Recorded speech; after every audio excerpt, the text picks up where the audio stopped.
예수님께서 십자가에 달려 죽기 전날 최후의 만찬 자리에서 다음날 십자가에 달려 죽으심의 의미가 무엇인가 하는 것을 설명해 주셨습니다. 예수님의 십자가에 달려 죽으심은 많은 사람을 위해서 피 흘려 죽으시는 새 언약을 체결하시는 것이다 라고 십자가의 죽으심의 의미를 설명해 주셨습니다. 그리고 그것을 두고두고 기념하도록 성찬식을 제정하셨습니다. 이제 예수님은 체포되어 재판을 받고 십자가에 달려 죽으실 것입니다. 예수님이 이렇게 최후의 만찬을 자리에서 성찬식을 제정하신 다음에 자리를 이동하십니다. 이제 겟세마네 동산으로 옮겨 가십니다. 최후의 만찬과 십자가에 달려 죽기 위해 체포되는 사이에 일어나는 일이 겟세마네 동산에서의 기도하는 일입니다. 예수님께서 최후의 만찬 자리에서 일어나면서 이후에 있게 될 일을 하나님의 말씀을 인용하시면서 알려주십니다. 31절에 보면 그때 예수께서 제자들에게 이르시되 오늘 밤에 너희가 다 나를 버리리라. 기록된 바 내가 목자를 치리니 양의 떼가 흩어지리라 하였느니라. 제자들이 다 예수님을 버리고 흩어진다, 떠나간다 이렇게 말씀하십니다. 그 근거는 스가랴서 13장에 그렇게 말씀하셨기 때문이다 라는 것이죠. 예언한 말씀대로 성취가 되어진다. 하나님의 말씀에 대해서 이렇게 예수님께서는 절대적인 권위로 받아들였습니다. 예수님이 이처럼 구약 성경에 인용된 대로의 하나님의 말씀이 성취되어지고 그것을 위해서 준비하는 자리가 겟세마네 동산의 기도의 자리라는 것을 이제 보여주실 것입니다. 그러나 제자들은 예수님처럼 하나님의 말씀에 대한 권위를 받아들이기보다도 자신의 의지를 믿고 구약 성경 인용된 말씀에 대해서 그대로 받아들이지를 않습니다. 이 두 차이가 어떤 식으로 전개되어 나가느냐 하는 것이 오늘 말씀과 다음 주에 나올 말씀의 내용입니다. 스가랴 말씀에 대한 받아들임의 차이에서 각각 예수님과 제자들은 다른 방식으로 반응하고 준비를 합니다. 예수님은 준비를 하셨지만 베드로와 제자들은 준비를 하지 못합니다. 그리고 그 결과로 어떤 차이가 드러나느냐 하는 것으로 마태복음 26장 나머지 부분이 계속해서 전개되고 있습니다. 최후의 만찬 자리에서 겟세마네 동산으로 가시면서 예수님께서 말씀하신 내용은 두 가지입니다. 첫 번째는 방금 읽은 31절 말씀 내용입니다. 목자를 치니까 양들이 흩어진다. 예수님이 붙잡히니까 제자들은 다 도망친다. 이 내용이 한 가지고요. 두 번째는 32절 내용입니다. 그러나 내가 살아난 후에 너희보다 먼저 갈릴리로 가리라는 말씀입니다. 흩어진 제자들을 버리지 않고 갈릴리에 가서 그들을 다시 모으겠다, 회복시키겠다는 약속이죠. 예수님께서 31절에 스가랴 선지자의 예언을 인용하는 것은 단순한 인용이 아닙니다. 그 말씀 그대로 이루어질 것에 대한 절대적인 신뢰이고 확신입니다. 두 번째 말씀은 예수님께서 죽음에서 부활하신 다음에 제자들보다 먼저 갈릴리로 가서 그들을 만나시겠다는 약속, 이 두 가지 내용이죠. 우리가 만일 예수님께서 말씀하시는 그 현장이 있었다면 두 가지 내용 가운데 어떤 것에 대해 초점을 맞추고 듣겠습니까?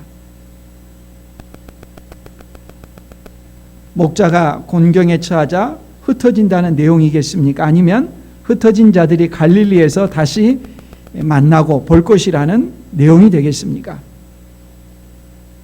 우리는 말을 듣고 받아들일 때에 말하는 사람이 강조하려고 하는 그 의도보다도 받아들이는 듣는 사람의 입장에서 선별해서 듣고 싶은 말만 들으려는 그런 경향이 있습니다.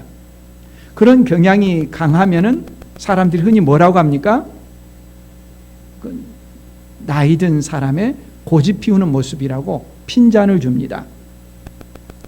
예를 들면 얼마 전 뉴스에서 이런 내용이 나왔습니다. 방역 당국자가 사회적 거리두기 2.5단계를 한 주 더 연장하려고 하면서 사람에게, 시민에게 하는 말입니다. 코로나19로 힘드시겠지만 조금만 더 힘내세요. 코로나19로 힘드시겠지만 조금만 더 힘내세요. 초점이 어디에 있습니까? 당연히 뒤쪽에 있죠. 힘드시겠지만 조금만 더 힘내세요. 조금 더 연장한다는 이야기 아닙니까? 앞 이야기는 인사말이죠. 그런데 듣는 사람 입장에서는 자신이 얼마나 지금 힘든지 아느냐고, 자신이 힘든 이야기들을 계속해서 늘어놓는 것입니다. 이래서 힘들고 저래서 힘들고 살기가 너무 힘들다, 이런 이야기만, 과거 이야기만 끄집어서 계속해서 말하는 것입니다. 자기 입장에서 자기가 하고 싶은 말만 하는 것이죠. 상대방이 무엇을 말하려고 하느냐는 요점을 놓치고 있는 것입니다. 예수님께서 이 두 말씀을 하시자 제자들은 이 두 가지 말씀 가운데 한 가지만 붙잡고 늘어집니다. 예수님의 말씀에 대해서 베드로와 제자들이 강력하게 토를 다는데 33절에 보면 베드로가 대답하여 이르되 모두 줄을 버릴지라도 나는 결코 버리지 않겠나이다. 예수님의 말씀 가운데 두 번째 내용, 제자들보다 먼저 갈릴리에 가신다는 약속은 아예 안중에도 없습니다. 그런 일은 아예 발생하지도 않을 것처럼 생각합니다.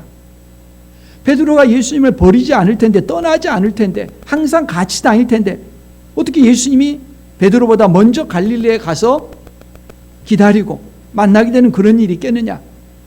두 번째 일은 아예 안중에도 없습니다. 첫 번째, 그 말씀부터가 잘못되었다라고 이렇게 베드로가 따지는 것이죠. 예수님은 하나님의 말씀이 성취될 것을 분명히 믿고 선언하지만 베드로는 하나님의 말씀에 대한 신뢰보다 자신의 의지를 더 믿었습니다. 어떤 상황에서도 예수님을 버리지 않겠노라고 외친 것입니다. 아마 베드로는 그 자리에서 분명히 그렇게 생각했을 것입니다. 나는 어떤 일이 있어도 예수님을 떠나지 않겠다. 문제는 인간의 의지가 그처럼 굳건한 것인가 하는 것입니다. 사람이 호언장담하지만 그 호언장담이 그대로 지켜질 수 있느냐 하는 것입니다. 예를 들면 이런 것이죠. 몇 주째 계속해서 대면 예배를 드리고 있습니다. 대면 예배가 아니라 인터넷 예배를 드리고 있죠. 어떤 분들은 현장에서 예배 드리지 못하고 가정에서 이렇게 온라인으로 예배를 드리고 있습니다. 그런 예배를 시작할 때 내가 비록 현장에서 함께 예배 드리지 않더라도 나는 믿음에 견고하게 서서 흔들리지 않고 매일 말씀을 묵상하고 또 매일 기도하며 영적으로 견고하게 서서 다시 현장에서 예배 드릴 때까지 이렇게 지켜나갈 것이다. 아마 그렇게 생각했을 것입니다. 그럼 그 생각대로 되어집니까? 한 주, 두 주 지나면서 자신이 결심한 대로 그렇게 실천도 어려울 뿐더러 영적으로 서서히 누수 현상이 나타나는 것들을 깨달을 것입니다. 우리의 의지는 생각만큼 견고하지 않습니다. 예수님께서는 스가랴 선지자 말씀을 인용하시면서 하나님의 말씀이 그러하기 때문에 그대로 될 것이라는 것을 선포하십니다. 베드로는 결코 버리지 않겠나이다. 그 말씀에 대해서 반발합니다. 베드로가 이처럼 예수님의 말씀에 욱하며 자기 의지를 내세우자 예수님은 추가로 더 구체적으로 말씀합니다. 34절에 예수께서 이르시되 내가 진실로 내게 이르노니 오늘 밤 닭 울기 전에 내가 3번 나를 부인하리라. 시간, 방법까지 인용하면서 말씀하시면서 자세하게 선포하죠. 내가 진실로 내게 이르노니라는 엄중한 형식을 동원하면서 반드시 말씀한 대로 이루어질 것을 선포하고 있습니다. 오늘 밤에 닭이 울기 전에 3번 부인한다라고 말씀합니다. 신앙, 제자도가 뭡니까? 나를 부인하고 예수님을 믿는 것이지 않습니까? 근데 베드로는 어떻습니까? 예수님을 부인하고 자기 의지를 믿습니다. 이건 배도입니다. 베드로는 자기 의지로 예수님을 부인하지 않겠다고 선언했지만 예수님은 하나님의 말씀이 분명히 이루어질 것을 선포하고 있는 것입니다. 예수님께서 이렇게까지 말씀하면 어떻게 해야 됩니까? 받아들여야죠. 겸손히 자신을 돌아봐야 됩니다. 베드로는 끝까지 고집을 피웁니다. 35절 베드로가 이르되 내가 주와 함께 죽을지언정 주를 부인하지 않겠나이다 하고 모든 제자도 그와 같이 말하니라. 베드로는 극단적인 선을 합니다. 내가 죽으면 죽었지 결코 그런 일은 일어나지 않습니다. 다른 제자들도 다 마찬가지였습니다. 우리의 신앙이 그처럼 대단한 것일까요? 말할 때에는 우리가 말한, 외친, 선포한 그대로 살아갈 것 같지만 자기 힘만으로 되는 것이 아닙니다. 하나님의 은혜와 도우심이 없으면 피조물의 연약함은 금방 드러나는 것입니다. 우리 몸에 병이 들면 병이 든 증세가 나타나기 마련이죠. 의사 선생님을 찾아가서 내가 이러한 증세가 있습니다라고 말하면 그 예후에 따라서 진단하고 치료를 하게 되어 있습니다. 영적인 것도 마찬가지입니다. 영혼에 중병이 들어있는 증세가 있습니다. 대표적인 증세가 뭐냐? 교만입니다. 내 힘과 의지로 신앙을 얼마든지 할 수 있다 말하는 순간 그 사람은 영적으로 중병에 들었다는 아주 강력한 증세가 있다는 것을 보여주는 것입니다. 자기 자신을 신뢰하는 것입니다. 자기 의지를 믿고 있는 것입니다. 100% 넘어지게 되어 있습니다. 하나님의 아들이신 예수님은 하나님의 말씀대로 이루어진다는 것을 분명하게 믿으시면서 기도의 자리로 나아갔습니다. 하나님의 말씀대로 이루어지기 때문에 그 말씀에 비춰서 자기 자신을 준비하는 것이 기도의 자리입니다. 그러나 제자들은 자신의 의지를 신뢰했습니다. 내 힘으로 무엇인가를 할 수 있다고 생각하는 사람은 기도를 하지 않습니다. 기도의 자리로 나가지 않습니다. 기도의 자리에 나갔어도 마음을 다해 기도하지 못합니다. 내 의지로 무엇을 할 수 있다고 생각하는 사람은 왜 기도하겠습니까? 하나님의 도움을 요청하지 않는 것입니다. 하나님의 말씀대로 이루어짐을 아는 사람은 예수님처럼 그 사실대로 이루어지는 것을 알고 미리 영적으로 자기 자신을 준비합니다. 자기를 과신하는 사람, 다른 말로 하면 교만한 사람은 기도의 자리로 나가지 않습니다. 이 차이가 겟세마네 동산에서 나타납니다.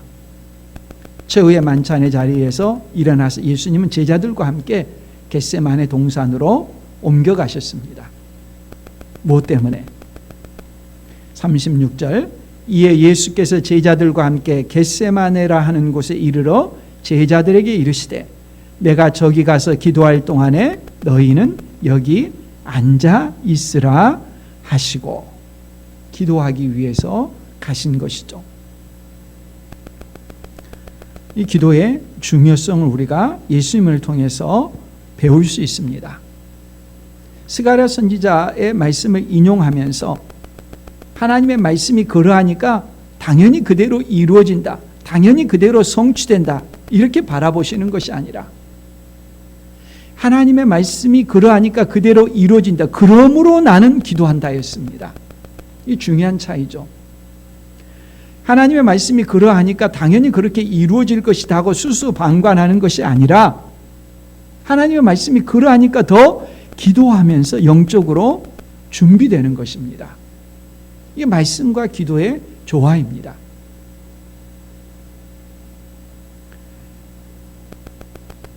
그러나 제자들은 하나님의 말씀에도 불구하고 자기 의지를 더 신뢰했습니다. 내가 예수님을 떠나지 않을 것인데, 어떤 일이 있어도 내가 예수님을 떠나지 않을 것인데, 이 생각에 사로잡혀 가지고 기도의 자리로 나가지 않은 것이죠. 이 겟세마네 동산은 시험의 자리입니다. 겟세마네 동산은 기름을 짜는 곳, 프레스 오일이라는 그런 뜻입니다.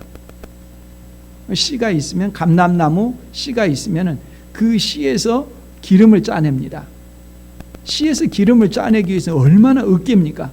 아주 산산조각을 내야지 거기에서 그냥 아주 조금 미량의 기름이 나오지 않습니까? 겟세마네 동산이 그런 곳입니다. 많은 감람나무 열매를 가져다가 쥐어 짜가지고 기름을 내는 곳, 겟세마네 동산입니다. 기도의 성격을 보여주는 그런 곳이죠. 이 겟세마네 동산은 정확하게 에덴 동산과 대비되는 곳입니다. 둘 다 시험의 자리입니다. 에덴 동산은 인류의 조상 첫사람 아담이 시험을 받았던 것이죠. 동산 모든 열매는 다 먹을 수 있지만 선악과는 먹지 말라 한 장소였었죠. 그러나 이 에덴 동산에서 우리가 잘 알고 있는 것처럼 첫사람 아담은, 인류를 대표했던 그 아담은 뱀의 유혹에 넘어가서 선악과를 먹음으로 하나님과 같아질 것이라는 환상을 품고 먹었다가 시험에 실패했죠. 그 결과로 인류에 죄가 들어오고 죄로 인한 사망, 죽음이 찾아왔습니다. 이제 둘째 아담이자 마지막 아담이신 예수님께서 에덴 동산에서 그 실패한 것에 대비해서 겟세마네 동산에서 자신을 쥐어짜서 기름이 나오듯이 땀이 피처럼 흘려지는 기도를 들으심으로 이 시험에 정면으로 부딪히십니다. 예수님의 시험의 내용은 무엇입니까? 기도의 내용에서 이제 나오게 될 것입니다. 하나님의 뜻을 잘 알고 있어요. 그 뜻은 무엇입니까?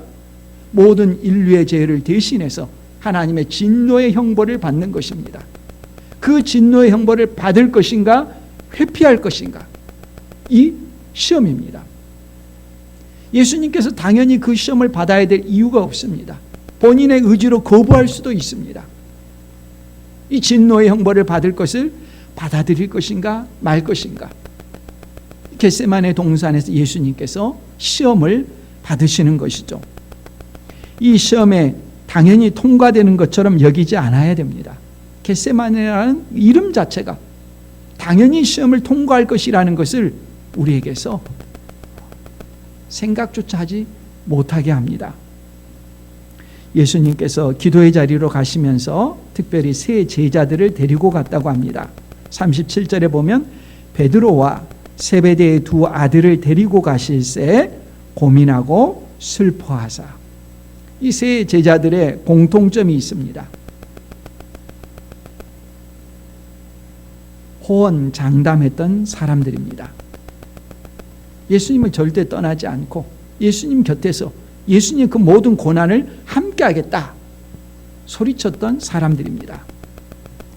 먼저 세베대의 두 아들은 요한과 야고보지 않습니까? 예수님과 제자들이 함께 예루살렘에 입성하실 때에 세베대의 두 아들들이 어머니를 앞세우고 예수님께 와가지고 이런 요청을 했죠. 그 높은 자리, 예수님의 좌우편의 높은 자리를 요청했었죠. 그때 예수님이 하신 말씀이 마태복음 20장 22절에 보면 예수께서 대답하여 이르시되 너희는 너희가 구하는 것을 알지 못하는도다. 내가 마시려는 잔을 너희가 마실 수 있느냐? 그들이 말하되 할 수 있나이다. 예수님의 고난을 함께 할 수 있느냐? 그들이 대답했습니다. 우리 함께 할 수 있습니다. 예수님 고난 함께 할 수 있습니다. 그들이 그렇게 함께 할 수 있다고 하니까 그 고난에 참여하도록 미리 기도로 준비시키도록 그들을 데리고 간 것이죠. 베드로는 말할 나위 없죠. 직전에 결코 예수님을 떠나지 않겠다고 했지 않습니까? 베드로도 예수님께서 기도의 자리로 데려가시는 것입니다. 이 세 사람을 데리고 와서 예수님이 기도할 때 너희도 기도로 준비해서 너희가 말한 대로 실천해 보라는 것입니다. 영적인 무장을 할 수 있는 준비, 기회를 주시는 것이죠. 이 기도가 얼마나 힘을 다해서 간절하게 기도드려야 되는지 예수님께서 충격적인 말씀을 하시죠. 38절, 이에 말씀하시되 내 마음이 매우 고민하여 죽게 되었으니 너희는 여기 머물러 나와 함께 깨어 있으라 하시고. 예수님 이런 말씀 하시지 않았지 않습니까? 매우 고민하여 죽게 되었다. 영혼의 고뇌가 얼마나 큰가 하는 것을 말씀하십니다. 이상하지 않습니까? 예수님은 이 자리에 오기까지 여러 번에 걸쳐서 제자들에게 말씀하셨습니다. 십자가에 달려 죽으실 것이다. 여러 번 말씀하셨으니까 그에 대한 대비, 준비도 하셨겠죠. 그런데도 왜 예수님께서 고민하여 죽게 되었다 이런 말씀을 하실까요? 죽음을 두려워하신다는 말씀일까요? 아니면 십자가에 달리기까지 그 채찍에 맞는 것, 또 십자가에 달려서 피 흘리면서 고통당하는 과정, 이런 것들이 예수님께 고통스럽다는 말일까요? 무엇 때문에 예수님께서는 고민하여 죽을 지경이라고 말씀하시는 것입니까? 육체적인 것만을 생각하지 않아야 합니다. 순교자들이 죽음을 두려워하지 않았는데 예수님께서 갑작스럽게 죽음을 고통스럽게 여기시면서 죽음에 대한 고통을 내비치는 것이 결코 아닙니다. 예수님은 우리와 다른 면이 있습니다. 다 같지만 다른 면이 있습니다. 예수님은 신성과 인성을 함께 가지신 분입니다. 예수님의 신성은 삼위일체 하나님의 신성과 같습니다. 그러나 예수님의 인성은 사람이 되신 예수님만 가지고 계신 인성입니다. 신성과 인성이 각각 있다는 것은 의지가 신성에 속한 의지가 있고 인성에 속한 의지가 있다는 말입니다. 복음서를 읽어보면 예수님의 신성과 인성의 의지가 충돌한 경우가 없습니다. 다 의지가 하나입니다. 그런데 유일하게 의지가 서로 충돌하는 때가 있는 것처럼 보이는 본문이 있는데 바로 오늘 우리가 읽은 이 내용입니다. 예수님 자신의 뜻이 있고 하나님의 뜻을 구하는 그 뜻이 있고 두 가지 의지가 서로 상충하는 뜻이 보이는 내용입니다. 이 겟세마네 동산의 기도의 핵심이고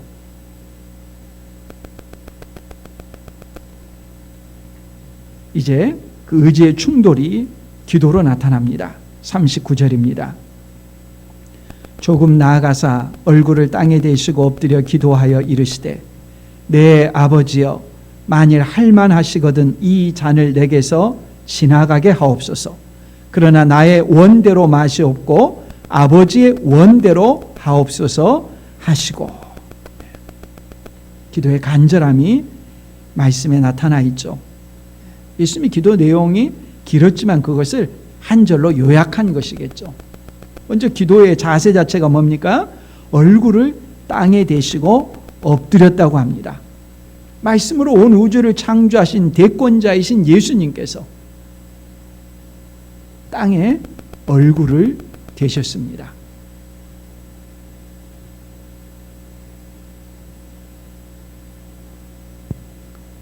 그리고 하나님을 부릅니다. 내 아버지요. 하나님을 절대적으로 신뢰하는 것이죠. 특별한 업적을 쌓아야지 하나님 아버지께서 그 앞에 출연해 주시는 것, 그런 것 아닙니다. 오랜 시간 부르짖어야지 그 정성에 감동해서 뿅 하고 나타나는 그런 존재가 아닙니다. 절대적인 신뢰, 내 아버지요. 크게 부르짖고 특별한 동작을 반복해서 취하거나 정성을 쏟아 부어야지 나타나는 그런 관계가 아닙니다. 절대적으로 신뢰합니다. 한마디면 됩니다. 네, 아버지요. 그리고 겸손하게 요청합니다. 만일 할만 하시거든. 삼일체 하나님으로 동등한 신성을 지니신 하나님의 권위로서, 말씀으로 우주를 창조하신 그 하나님의 권위로서 명령하는 것이 아니라 겸손하게 요청을 합니다. 만일 할만하시거든. 내용은 뭡니까? 이 잔을 내게서 지나가게 하옵소서. 겸손하게 요청합니다. 이 잔을 내게서 지나가게 하옵소서.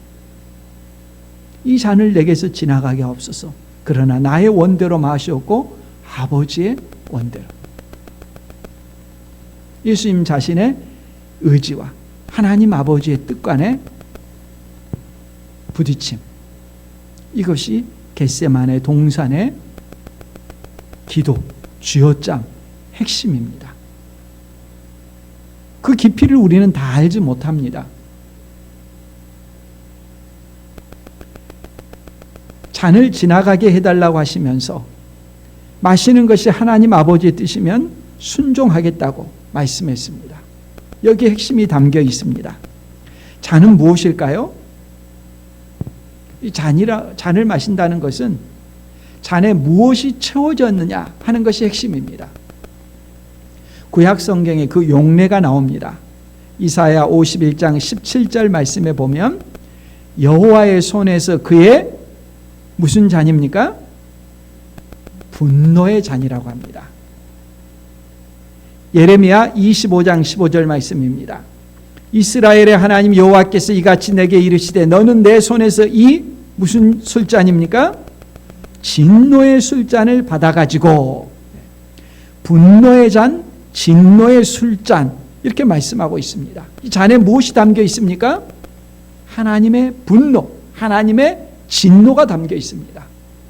이 분노가 부어지게 되면 예루살렘이 망하는 것이고 열방이 망하는 것입니다. 심판을 받는 것입니다. 잔의 내용물이 중요한데 예수님의 기도에 나오는 잔의 내용물은 하나님의 진노입니다.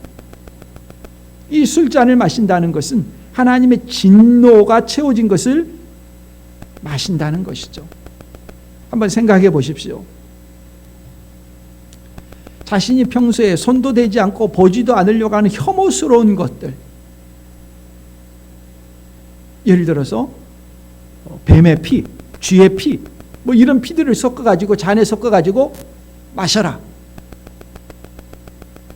누군가가 우리에게 그렇게 주면 우리가 벌컥 그냥 마시겠습니까?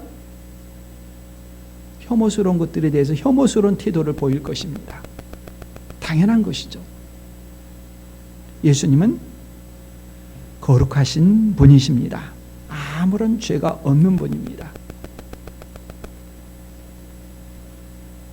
그 죄 없으신 분에게 하나님의 진노가 가득 담겨 있는 걸 마시라고 하면 쉬운 일이겠습니까?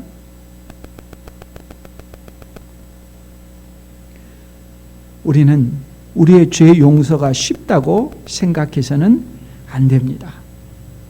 예수님의 이 잔 앞에서 기도 드리시는 것을 통해서 우리가 그 사실을 조금이라도 깨달아야 합니다. 우리도 혐오스러운 것을 회피하면서 예수님께서는 당연히 하나님의 진노를 마셔야 된다고 생각한다면 어불성설이죠. 사람들은 명예를 소중하게 여기기 때문에 자기 명예가 침해당하면 자연스럽게 방어합니다. 심지어 명예가 훼손당할 때 거기에 대해서 자기 명예를 보호하기 위한 법도 있습니다. 명예가 훼손하면 명예훼손죄로 고소하기도 합니다.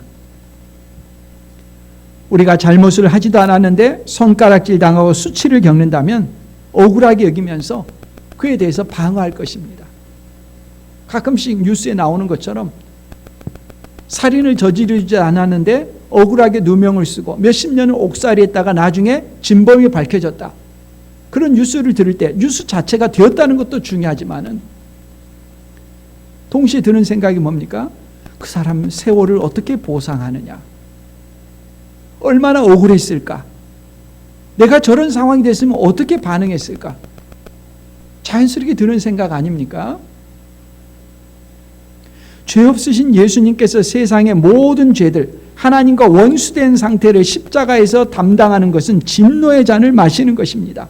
견디기 힘든 잔입니다.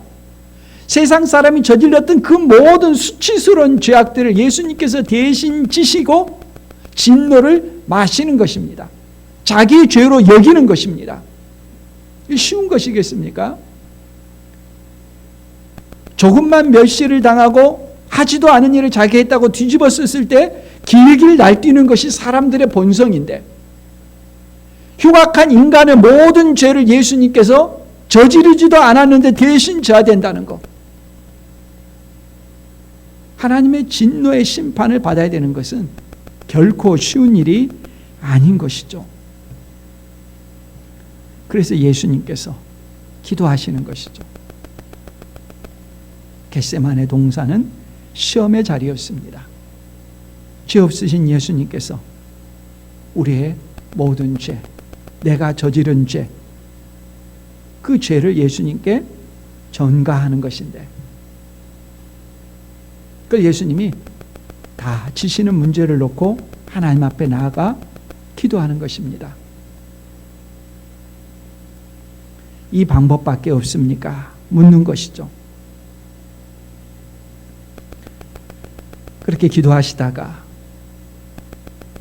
그 기도 자체도 진을 쏟아붓는 기도인데, 이 시험에 또한 들지 않도록 제자들 나름의 시험을 대비하도록 제자들을 기도의 자리로 불렀는데 그들이 어떻게 하는가 와서 보십니다. 40절, 제자들에게 오사 그 자는 것을 보시고 베드로에게 말씀하시되 너희가 나와 함께 1시간도 이렇게 깨어 있을 수 없더냐. 큰 소리치면서 예수님을 떠나지 않겠다고 한 제자들, 정말 그렇게 하려면 기도로 준비해야 되는데 기도로 준비하지 않고 너희의 의지대로 행할 수 있겠느냐, 이를 깨워 주시는 것이죠. 제자들 역시 그 자리에서 시험을 받고 있다는 것을 41절에 말합니다. 시험에 들지 않게 깨어 기도하라.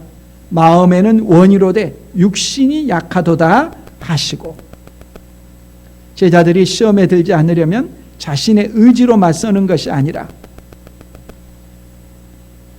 의지로 맞서면 지게 되어 있죠. 인간의 육신이 약하기 때문이죠. 시험을 이기지 못하죠. 어떻게 해야 됩니까? 영적으로 준비돼야 돼요. 예수님처럼 기도해야 되는 것이죠. 제자들에게 기도의 자리로 초청할 뿐만 아니라 자고 있을 때 다시 깨워서 기도하도록 격려하신다면서 어떻게 해든지 그들이 시험에 들지 않고 이기도록 하기 위해서 그들을 깨워 기도하게 하신 예수님은 다시 또 기도의 자리로 가셨습니다. 42절, 다시 두 번째 나아가 기도하여 이르시되 내 아버지여, 만일 내가 마시지 않고는 이 잔이 내게서 지나갈 수 없거든 아버지의 원대로 되기를 원하나이다 하시고. 두 번째 기도는 첫 번째 기도하고 비중이 좀 다른 쪽이죠. 첫 번째는 할 수만 있거든 지나가게 해달라, 그 기도였는데 두 번째는 아버지의 원대로 되기를 원하나이다 하는 기도였습니다. 이 기도의 정의죠. 기도는 내 욕망을 하나님께 관철시키는 것이 아니라 하나님의 뜻을 깨닫고 그 뜻에 내 자신을 맞추는 것이 기도지 않습니까? 그리고 그 하나님의 뜻에 맞춰서 내가 영적으로 무장되어지는 것, 이게 기도지 않습니까? 잘못된 기도로서 이런 예가 있습니다. 제주도에서 있었던 일로 신문에 보도되었던 내용입니다. 어떤 사람이 경마에 빠졌습니다. 경마에 빠진 이 사람이 자기 두 딸을 학교에 보내지 않았습니다. 뭐 했느냐? 자기 집에 작은 방을 하나 만들어 놓고 이 두 딸이 그 방에서 기도하게 한 것입니다. 제주도 한림읍 자신의 집에 3평짜리 기도방을 만든 다음에 하루 평균 7시간에서 8시간가량 매일 기도를 시켰다고 합니다. 무슨 기도냐? 경주마해 중에서 어떤 말이 우승하느냐는 것을 맞추라는 것입니다. 못 맞췄을 때는 폭력을 가했습니다. 상습적으로 두들겨 팼다고 합니다. 기도가 그런 것입니까? 기도는 내 욕망을 충족시키는 자리가 아니죠. 하나님의 뜻을 찾고 구하고 그 뜻에 자신이 순종하도록 낮추는 자리입니다. 예수님께서는 하나님 아버지의 뜻을 따라 죄인들을 위하여 대신해서 하나님의 진노의 형벌의 잔을 마시려는 것입니다. 그 진노의 잔 앞에서 죄 없으신 예수님께서 땀이 피가 되도록 기도하고 계셨습니다. 그러나 제자들은 큰 소리만 쳤지 여전히 잠에 빠져 있었습니다. 43절 다시 오사 보신즉 그들이 자니 이는 그들의 눈이 피곤함일러라. 시험 앞에 선 제자들의 모습입니다. 말씀에 대한 믿음보다 자신의 의지에 대한 과신, 게다가 육신의 연약함, 경고를 받고도 기도하지 않는 모습, 이것이 제자들의 모습이고, 제자들의 모습은 우리를 대신하고 대표하는 모습이기도 한 것입니다.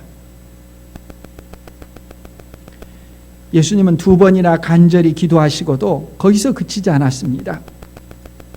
3번째 기도의 자리로 나가셨다고 합니다. 44절 또 그들을 두시고 나아가 3번째 같은 말씀으로 기도하신 후 3번 기도했다는 것을 강조하는 이유가 있습니다. 성경은 어떤 내용을 강조할 때 어떻게 합니까? 반복을 통해서 강조합니다. 이것이 성경의 어법이라고 했습니다. 내가 진실로 너에게 이르노니, 진실로가 반복될 때는 강조입니다. 강조할 때 2번 합니다. 그런데 특이하게 3번 반복할 때가 있습니다. 3번 반복한다는 것은 단순한 강조가 아니라 이것은 최고의 궁극적인 것을 뜻하는 것입니다. 예를 들어서 하나님은 어떤 분이신가? 이사야 6장에 보면은 이사야 선지자가 성전에 들어가서 환상을 봅니다. 근데 뭐라고 경탄합니까? 거룩하다, 거룩하다, 거룩하다. 거룩을 3번 말합니다. 천사들이 하나님께 노래합니다. 거룩하다, 거룩하다, 거룩하다. 이사야 선지자 그걸 들었습니다. 하나님은 어떤 분이십니까? 궁극적인 거룩하신 분이라는 의미이죠. 그에 대응해서 마귀는 어떤 존재입니까? 요한계시록 13장에 보면 나옵니다. 666입니다. 6이 3번 반복됩니다. 무슨 뜻입니까? 결코 신이 될 수 없는 불완전한 존재입니다. 어떤 경우에도 신이 될 수 없는 심판을 받아야 되는 존재다. 3번 6을 반복합니다. 거룩하다, 거룩하다, 거룩하다. 하나님의 본성입니다. 마귀의 존재는 666입니다. 절대적인 차이죠. 예수님께서 겟세마네 동산에 가셔서 3번 기도하셨다. 하나님 아버지의 뜻에 절대적으로 순종하신다는 의미입니다. 기도를 통해서 확고하게 그 뜻을 정하시는 것이죠. 3번이나 이렇게 간절히 기도하신 예수님께서는 이후에 일어날 일들에 대해서 하나님의 뜻에 따라 겸손히 나아갑니다. 하나님의 뜻은 무엇입니까? 인류의 죄를 대신해서 하나님의 진노의 잔을 마시는 것입니다. 45절이 합니다. 이에 제자들에게 오사 이르시되 이제는 자고 쉬라. 보라 때가 가까이 왔으니 인자가 죄인의 손에 팔리느니라. 일어나라 함께 가자. 보라 나를 파는 자가 가까이 왔느니라. 도망가지 않고 그 모든 과정 가운데 자신이 그대로 적극적으로 오히려 맞으러 가는 모습이죠. 죄에 빠지는 여러 길이 있습니다.